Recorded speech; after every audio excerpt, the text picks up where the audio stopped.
निमेतामश्विना भगस्वस्ति देव्यते नर्मणाः स्वस्ति पूषा अघोरो ददातु न स्वस्ति द्यावा पृथिवीषु चेतुना स्वस्तये वायवप्रवामहे सोमं स्वस्ति भवानस्य यस्पतिः बृहस्पतिं सर्वगणं स्वस्तये स्वस्तया आदित्यासो भवन्तु नः विश्वे देवानो अद्या स्वस्तये विश्वानरो वसुरग्निः स्वस्तये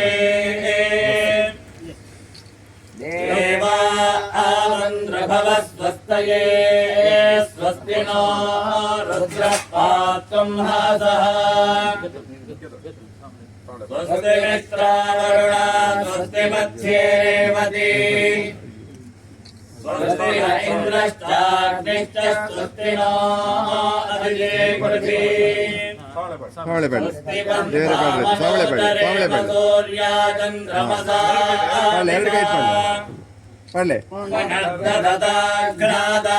नदा संगामे मही स्वस्त्यानन्दा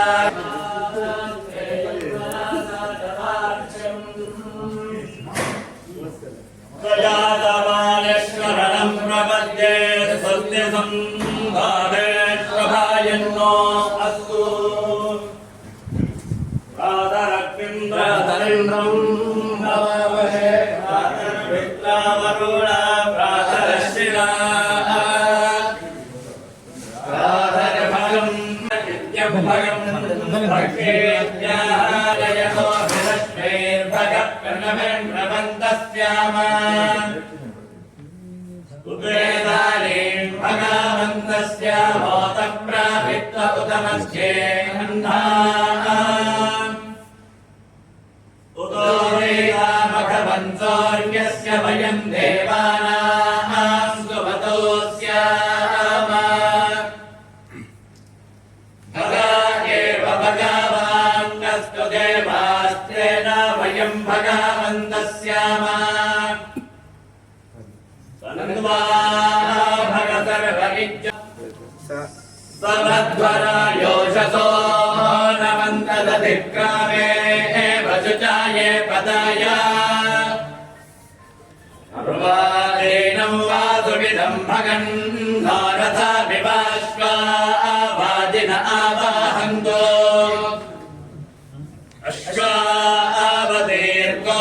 अश्वावतीर्गोमातीर्नभुषासो भीनवाधे सदा मुच्छन्द भद्रा युधं दुहाना विश्वदः प्रमेदा यूयं वाजिनता नामुपासादे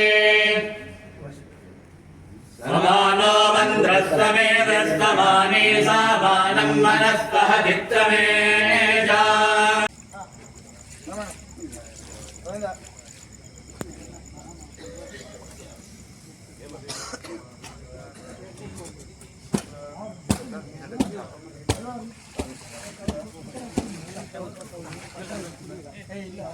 ಅವಳೆ ತೊಂದರೆ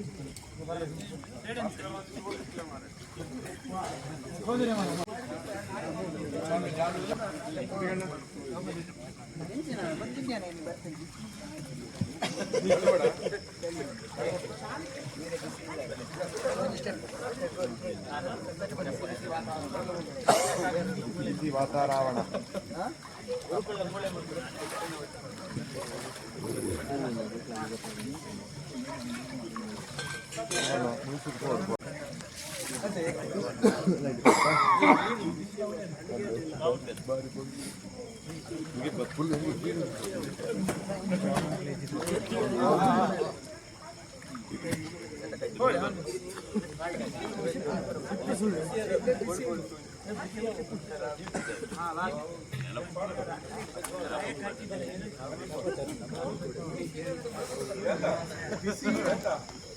दीपक दीपक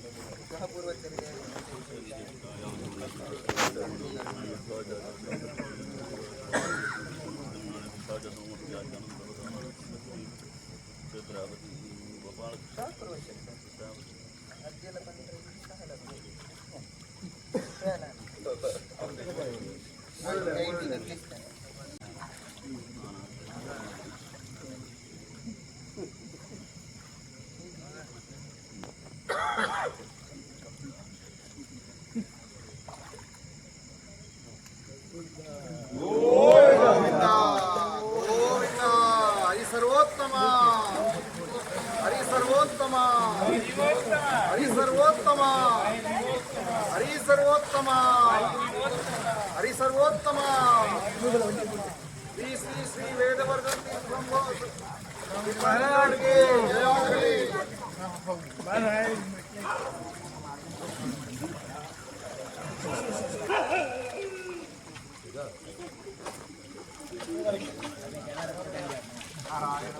हरि सर्वोत्तम वायु जीवोत्तम हरि सर्वोत्तम वायु जीवोत्तम हरि सर्वोत्तम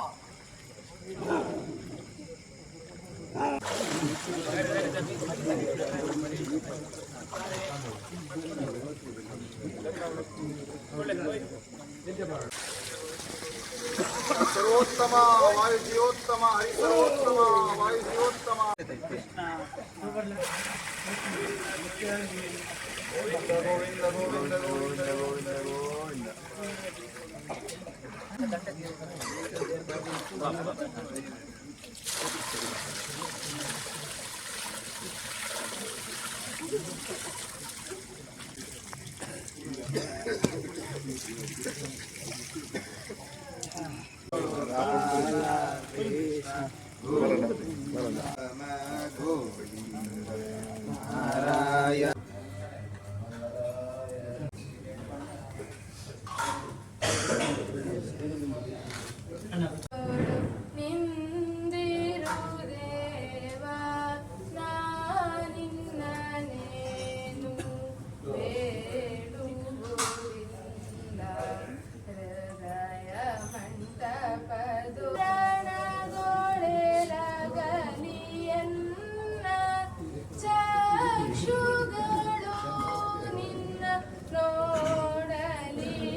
ನಾನಿನ್ನ ಜನ ದೊಳಿರಲು ನಾನು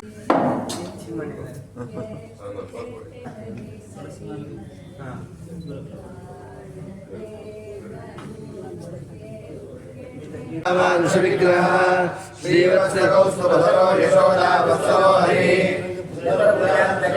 गदाशङ्कादुदायुधः देवकीनन्दनः श्रीशो नन्दगोपप्रियात्मजः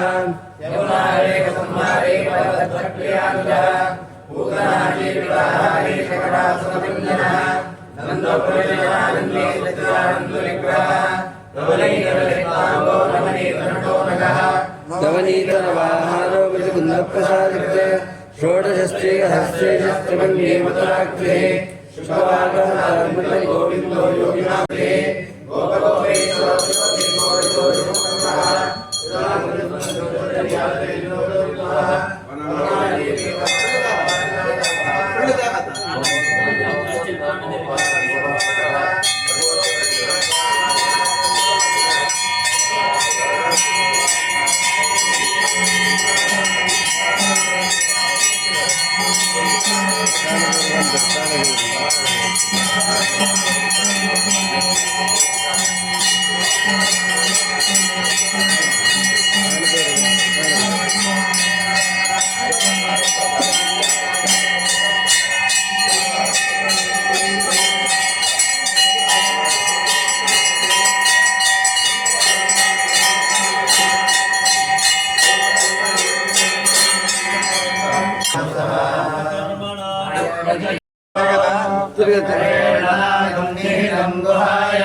पुण्डरीकं पुरमध्यदग्रस्थम् तत्राविदर्थं गगनं विशोकस्तस्मिन् यतन्तस्तदुपासितव्यम् यो वेदादो वेदान्तेन प्रतिष्ठितः सत्यप्रकृतिरेणस्य यत्परस्तमहेश्वरः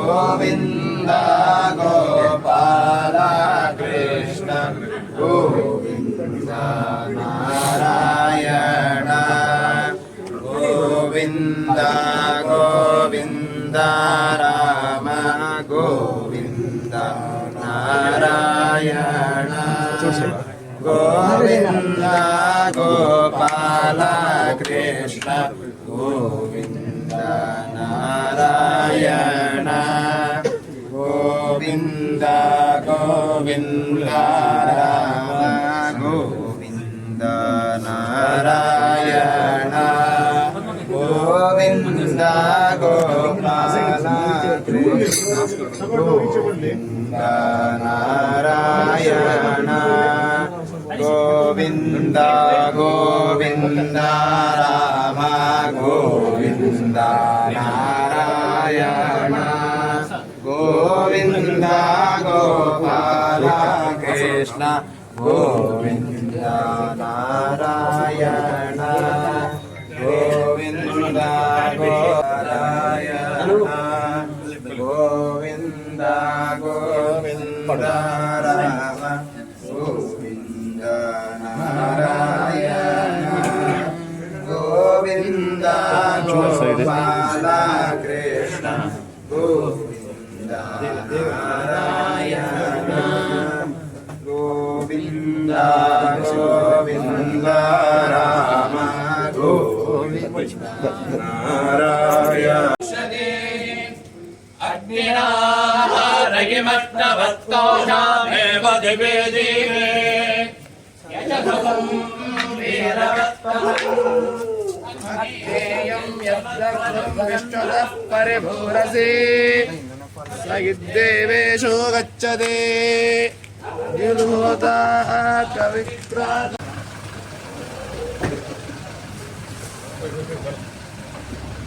रमण गोविंद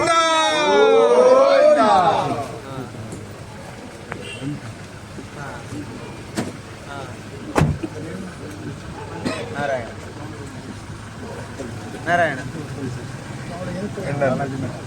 ಹೌದು ಹೇಳಿದ್ರಲ್ಲ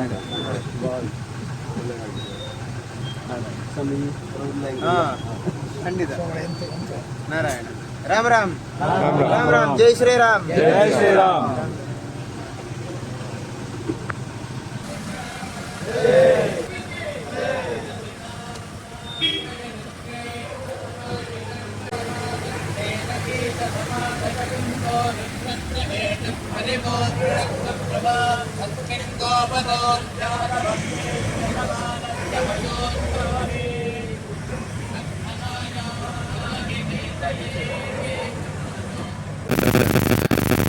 ಗಂಡತೀರ್ಥ ಕ್ಷೇತ್ರದ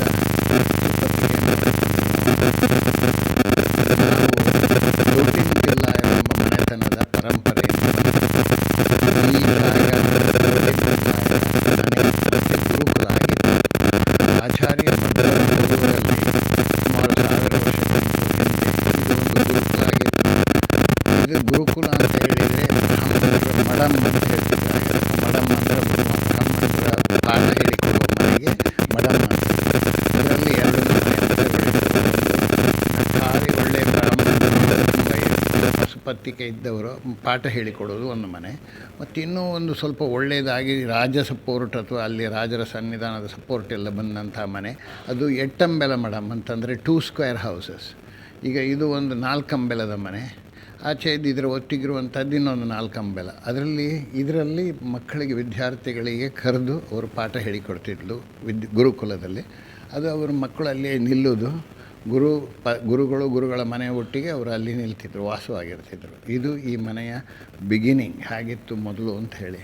ಇದು ಮಧ್ವಾಚಾರ್ಯ ಪೂರ್ವದಲ್ಲಿ ನಮ್ಮ ಅಭಿಪ್ರಾಯ ಪ್ರಕಾರ ಹಲವಾರು ವರ್ಷದಿಂದ ಇರಬಹುದು. ಮಧ್ವಾಚಾರ್ಯರ ಜೀವನ ಚರಿತ್ರೆಯಲ್ಲಿ ಪೂಗವನಿಯರು ಅಂತ ಬರೆದಿದ್ದಾರೆ. ಪೂಗವನಿಯರು ಅಂದರೆ ತೋಟಿಂತಿಲ್ಲಾಯರು, ಅಂದರೆ ಅಡಿಕೆ ತೋಟ ಇತ್ತು, ತೋಟದ ಮನೆಯವರು ಅಂಥೇಳಿ ಮತ್ತೆ ತರ್ಜಿಮೆ ಮಾಡಿದವರು ತೋಟಿಂತಿಲ್ಲಾಯರು ಅಂತ ಹೇಳ್ತಾಯಿದ್ರು ಅವರಿಗೆ. ತೋಟಂತೋ ಇಲ್ಲತ್ತ ಆಯರಂತ ತುಳುವಿನಲ್ಲಿ. ಸೊ ನಾವು ಇದರ ಪರಂಪರೆಯಿಂದ ಬಂದವರು.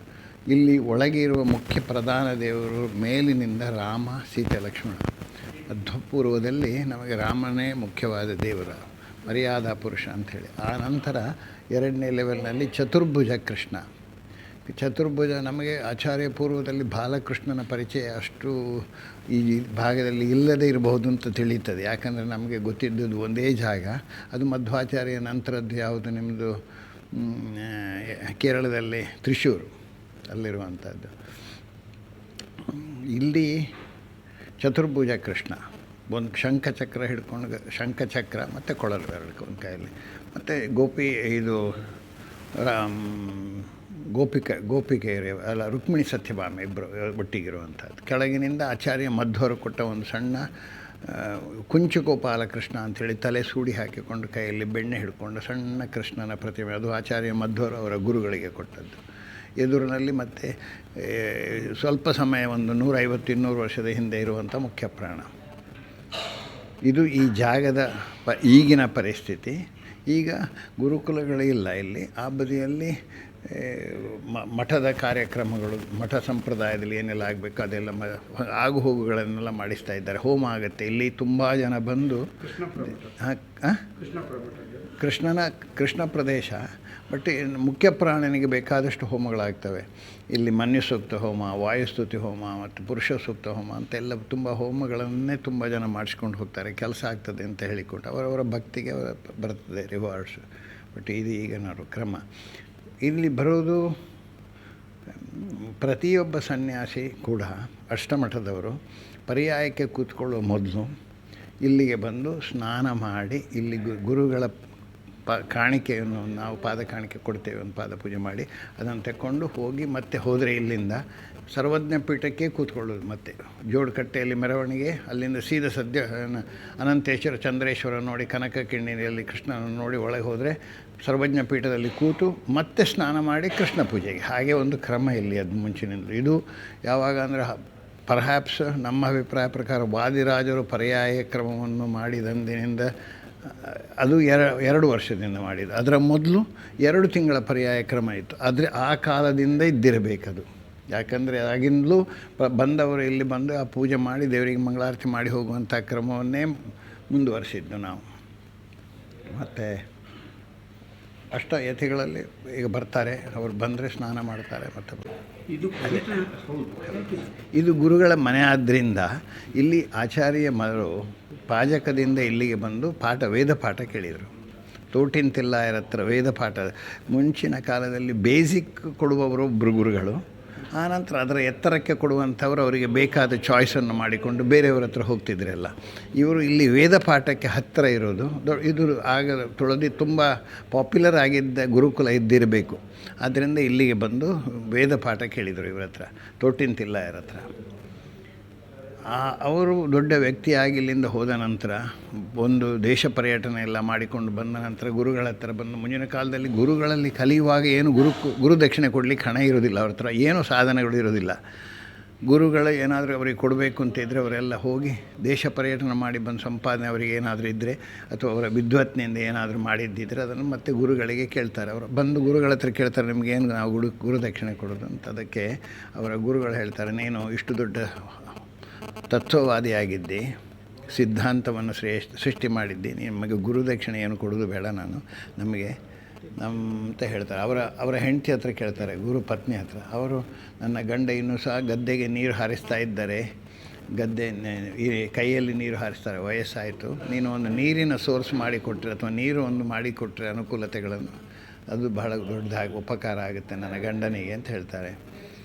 ಸೊ ಆಚಾರ್ಯರು ಹೊರಗೆ ಹೋಗಿ ತನ್ನ ದಂಡವನ್ನು ಊರಿ ಒಂದು ಕಡೆಯಲ್ಲಿ ಆ ಕೆರೆ ಮೂಲೆಯಲ್ಲಿ ಇಲ್ಲಿಂದ ನೀರು ಇನ್ನು ಹರಿತದೆ ನಿಮ್ಮ ಗದ್ದೆಗೆ 365 ದಿವಸ ಅಂತ. ದಂಡದಲ್ಲಿ ಮಾಡಿದ ತೀರ್ಥ ಆದ್ದರಿಂದ ಅದಕ್ಕೆ ದಂಡ ತೀರ್ಥ ಅಂತ ಹೆಸರು ಬಂತು. 365 ದಿವಸ ಕೂಡ ಈ ಮೊನ್ನೆವರೆಗೆ ನಮ್ಮ ಗದ್ದೆಗೆ ಹೋಗ್ತಿತ್ತು. ಈಗ ಯಾರೂ ಕೃಷಿ ಮಾಡೋದಿಲ್ಲ, ಆ ತೋಡನ್ನು ಬಂದು ಮಾಡಿ ಕೂತ್ಕೊಂಡಿದ್ದೇವೆ. ಆದರೆ ಈಗ ಬಳಸಿದರೆ ನೀರು ಹೋಗ್ತಾ ಇರ್ತದೆ, ನಮಗೆ 3 ಬೆಳೆ ಮಾಡ್ತದರಲ್ಲಿ ಒಂದಿಷ್ಟು ಗದ್ದೆಗಳು ಹೋಗಿ. ಇದು ಪರಿಸ್ಥಿತಿ ಇಲ್ಲಿಯದ್ದು. ಸೊ ಆ ದಂಡ ತೀರ್ಥಕ್ಕೆ ಅಲ್ಲಿಂದ ಬಂದು ಇಲ್ಲಿಗ ಅದೇ ನೆನಪನ್ನು ಕಂಟಿನ್ಯೂ ಮಾಡಿಕೊಂಡು ಇಲ್ಲಿ ಬಂದು ಅವರು ಇಲ್ಲಿ ಸ್ನಾನ ಮಾಡಿ ದೇವರಿಗೆ ಮಂಗಳಾರತಿ ಮಾಡಿ ಗುರುಗಳ ಮನೆಯಿಂದ ಒಂದು ಕೊನೆಯ ಪಾದಕಾಣಿಕೆ ತಗೊಂಡು ಹೋಗಿ ಸರ್ವಜ್ಞ ಪೀಠಕ್ಕೆ ಕೂತ್ಕೊಳ್ಳೋ ಸಂಪ್ರದಾಯ ಈ ಜಾಗದಲ್ಲಿ. ಅದರ ಕೆಳಗೆ ಕೃಷ್ಣ ರುಕ್ಮಿಣಿ ಸತ್ಯಭಾಮೆ, ಅದರ ಕೆಳಗೆ ಆಚಾರ್ಯರು ಕೊಟ್ಟ ಒಂದು ಸಣ್ಣ ಮೂರ್ತಿ, ಆನಂತರ ಭೂದೇವಿ ಶ್ರೀದೇವಿಯ ಮತ್ತು ಸಾಲಿಗ್ರಾಮ ಎದುರಿನಲ್ಲಿ ಮುಖ್ಯ ಪ್ರಾಣ. ಇದು ಈಗ ಸಮಯ ಹೋಗ್ತಾ ಇದ್ದ ಹಾಗೆ ನಾನು ನೋಡ್ತೇನೆ. ನಾನು ಚಿಕ್ಕದಿರುವಾಗ ಇಲ್ಲಿ ಮದುವೆ ಸಂಭ್ರಮಗಳೆಲ್ಲ ಬೇಕಾದಷ್ಟು ಆಗ್ತಿತ್ತು. ಯಾಕಂದರೆ ಆಗ ಹಾಲ್ ಇಲ್ಲ, ಮದುವೆ ಹಾಲ್ಗಳೆಲ್ಲ ಊರಿನಲ್ಲಿಲ್ಲ. ಇಲ್ಲಿ ಒಂದು ಇಂಥ ದೇವಸ್ಥಾನಗಳಲ್ಲಿ ಇಂಥ ಜಾಗ ಇದ್ದದ್ರಲ್ಲಿ ತುಂಬ ಮಾಡಿಸ್ತಿದ್ರು. ಇಲ್ಲಿ ತುಂಬ ಕಾರ್ಯಕ್ರಮಗಳಾಗ್ತಿತ್ತು. ಆನಂತರ ಈ ಮಂಟಪಗಳೆಲ್ಲ ಆದ ನಂತರ ಆಗ್ತಿರಲಿಲ್ಲ. ಈಗ ತುಂಬ ವಾಯುಸ್ತುತಿ ಹೋಮ, ಮನ್ಯುಸೂಕ್ತ ಹೋಮ, ಬೇರೆ ಬೇರೆ ಹೋಮನಗಳು ತುಂಬ ಆಗ್ತವೆ. ಈಗ ಒಂದು ದೊಡ್ಡ ನಮೂನೆಯ ಬದಲಾವಣೆ ಆಗ್ತಾ ಇದೆ ಜನಗಳಲ್ಲಿ. ಬೇರೆ ಹೆಚ್ಚು ಮಾಡಿಸೋದಕ್ಕಿಂತ ಹೋಮಗಳನ್ನೇ ಮಾಡಿಸ್ತಾ ಇರಲಿಕ್ಕೆ ಶುರು ಮಾಡಿದ್ದಾರೆ. ಅಂದರೆ ಪ್ರಾಬಬ್ಲಿ ಅವರಿಗೆ ನಮಸ್ಕಾರ, ಅವರಿಗೆ ಹೇಳುವಂಥವ್ರು ಇದ್ದಾರಲ್ವ, ಯಾರಿಗೆ ಮಾಡಿಸ್ಬೇಕು ಅಂತ ಹೇಳೋ ಪುರೋಹಿತರು ಅಥವಾ ಜೋಯಿಷರು, ಅದಕ್ಕೆ ಅದನ್ನೇ ಸಜೆಸ್ಟ್ ಮಾಡ್ತಾ ಇರ್ಬೋದು. ಆ ನಮ್ಮನೆ ಕಾರ್ಯಕ್ರಮಗಳಾಗ್ತಾ ಇರ್ತವೆ. ಜಾಗ ತೋಟಿಂತಿಲ್ಲಾಯರ ಮನೆಯಾಗಿ ಪಾಠಶಾಲೆ ಆದ್ದರಿಂದ ಆಚಾರ್ಯರದ್ದೇ 800-900 ವರ್ಷಗಳವರೆಗೆ ಆಯಿತು. ಅದು ಇನ್ನೊಂದು 100 ವರ್ಷ ಆದರೂ ಅದರ ಹಿಂದೆ ಇರಬೇಕು ಅಂತ ಒಂದು ಅಭಿಪ್ರಾಯ ಇದೆ ಜನಗಳದ್ದು. So it is 1000 years old history. ರಾತ್ರಿ ಸ್ನಾನ ಮಾಡಿದರೆ ಮೊದಲು ದೇವರಿಗೆ ಪ್ರಾರ್ಥನೆ ಮಾಡಿ ಹೋಗಿ ಸ್ನಾನ ಮಾಡ್ತಾರೆ. ಸ್ನಾನ ಮಾಡಿದ ನಂತರ ಈ ದೇವರಿಗೆ ಮಂಗಳಾರತಿ ಮಾಡಿದಾಗ ಈ ಮನೆಯವರು ಮತ್ತು ನಾವೆಲ್ಲರೂ ಊರಿನವರು ಸೇರಿ ಅವರಿಗೆ ಒಂದು ಪ್ರಾರ್ಥನೆ ಮಾಡ್ತೇವೆ. ನೀವು ಇನ್ನು ಹೋಗಿ ಸರ್ವಜ್ಞ ಪೀಠದಲ್ಲಿ ಕೂತ್ಕೊಳ್ಳಿಕ್ಕಿದ್ದೀರಿ, ನಿಮ್ಮ 2 ವರ್ಷ ಬಹಳ ಸಂಭ್ರಮವಾಗಿ ಆಗಬೇಕು. ನಿಮ್ಮ ಗುರುಗಳಾದ ಮಧ್ವಾಚಾರ್ಯರು ಅವರ ಗುರುಗಳಾದ ತೋಟಿಂತಿಲ್ಲಾಯರ ಪರಂಪರೆ ನಿಮಗೆ ಅನುಗ್ರಹ ಮಾಡಬೇಕು, ಇಲ್ಲಿ ದೇವರು ನಿಮ್ಗೆ ಒಳ್ಳೇದು ಮಾಡಬೇಕು ಅಂತ ನಾವು ಒಂದು ಕಾಣಿಕೆ ಕೊಟ್ಟು ಪ್ರಾರ್ಥನೆ ಮಾಡಿದರೆ, ಮತ್ತು ಅವರು ಬೇರೆ ನಿಜವಾಗಿ ಏನು ಮಾಡಲಿಕ್ಕಿಲ್ಲ. ಅಲ್ಲಿ ಹೋಗಿ ಸೀದಾ ಎಲ್ಲಿ ಹೋಗ್ತಾರೆ ಅಂದರೆ ಜೋಡುಕಟ್ಟೆಗೆ ಹೋಗಿ ಕೂತ್ಕೊಂಡು ಅಲ್ಲಿಂದ ನೇರವಾಗಿ ಸರ್ವಜ್ಞ ಪೀಠವೇ. ಮತ್ತು ಅಲ್ಲಿ ಕೂತ ನಂತರ ಅಲ್ಲಿಯವರೆಗೆ ಬೇರೆ ಸ್ನಾನ ಇಲ್ಲ. ಅಲ್ಲಿ ಕೂತ ನಂತರ ಮತ್ತೆ ಕೃಷ್ಣ ಪೂಜೆಗೆ ಸ್ನಾನ. ಅಲ್ಲಿ ಹೋಗುವ ಮೂಡೆ ಮತ್ತು ಹಾಲು ಸೇವನೆ ಮಾಡುವ ಕ್ರಮಗಳು ಇತ್ತು ಅಂತ ಅದನ್ನು ನಮಗೆ ಏನು ಅದರ ಬಗ್ಗೆ ಹೆಚ್ಚು ಗೊತ್ತಿಲ್ಲ ನನಗೆ ಅದರ ಬಗ್ಗೆ.